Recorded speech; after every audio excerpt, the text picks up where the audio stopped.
السلام علیکم، کیسے ہیں دوستو؟ امید ہے سب خیریت سے ہوں گے۔ آج اس ویڈیو میں ہم پڑھیں گے کہ انسان کا جو نا قبر میں پہلی رات اور دن کیسے ہوگا۔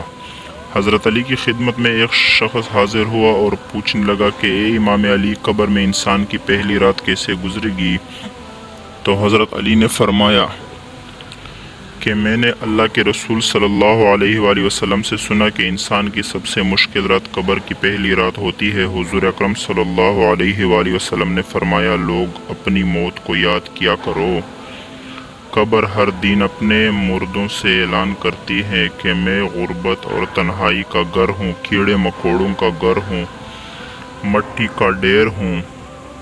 جب مومن کو قبر میں دفن کیا جاتا ہے تو قبر اس سے مرحبا کہہ کر خوشخبری دیتی ہے کہ میری پشت پر چلنے والوں میں سے تو بڑا محبوب تھا، آج میں تیری ہو گئی اور تو میرے پاس آ گیا، آج میرا احسان دیکھ۔ یہ کہہ کر قبر کشادہ ہو جاتی ہے اور جنت کا دروازہ کھول دیا جاتا ہے، جہاں سے اس کو تازہ ہوا آتی ہے۔ حضرت ابو ہریرہ رضی اللہ تعالی عنہ بیان کرتے ہیں کہ حضور اکرم صلی اللہ علیہ وآلہ وسلم ایک جنازے میں شریک تھے اور میں بھی آپ کے ہمراہ تھا۔ آپ ایک قبر پر بیٹھ گئے اور فرمایا کہ یہ قبر ہر روز بآواز بلند کہتی ہے کہ آدم کی اولادوں، مجھے بھول گیا، تجھے یہ معلوم نہیں کہ میں تنہائی کا گھر، غربت کا گھر، وحشت کا گھر اور کیڑے مکوڑوں کا گھر ہوں، مگر اللہ جس کے لیے کشادگی کا حکم فرمائے گا اس کے لیے کشادہ ہو جاؤں گا۔ اس کے بعد آپ نے فرمایا، اے قبر، تو یا تو جنت کا چمن ہے یا پھر آگ کا ایک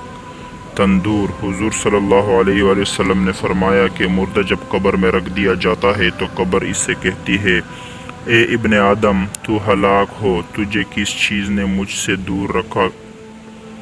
تجھے معلوم نہ تھا کہ میں کیڑے مکوڑوں کا گھر ہوں؟ تجھے کس چیز نے مجھ سے بہکا کر نڈر کر دیا؟ تو میری پشت پر بہت اکڑ کر چلتا تھا، اگر وہ نیک ہوگا تو جواب دینے والے اس سے جواب دیں گے کہ اے قبر، تو دیکھ تو صحیح اس کے اعمال کیسے ہیں، اچھائی اختیار کرتا تھا اور برائی سے دور رہتا تھا۔ یہ سن کر قبر کہتی ہے، بے شک یہ نیک تھا، اب میں اس کے لیے سرسبز ہو جاتا ہوں۔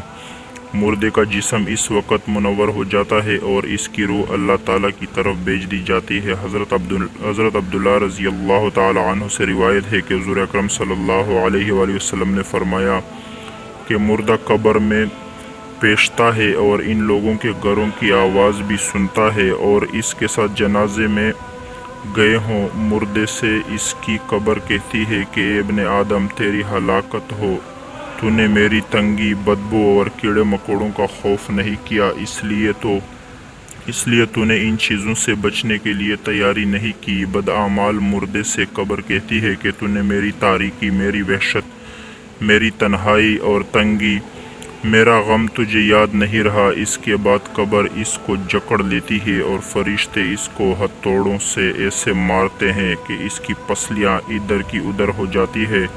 پھر دوزخ کی کھڑکی اس پر کھول دی جاتی ہے اور وہ مردہ حشر تک اس عذاب میں مبتلا رہتا ہے۔ مرنے کے بعد ہر مردے کو صبح اور شام اس کا ٹھکانہ دکھایا جاتا ہے۔ فرشتے جنتی کو جنت دکھا کر خوشخبری دیتے ہیں اور دوزخی کو دوزخ دکھا کر اس کی حسرت اڑاتے ہیں۔ اللہ تعالیٰ سے دعا ہے کہ ہم سب کو مرنے سے پہلے مرنے کی تیاری کرنے کا توفیق عطا فرمائے، آمین۔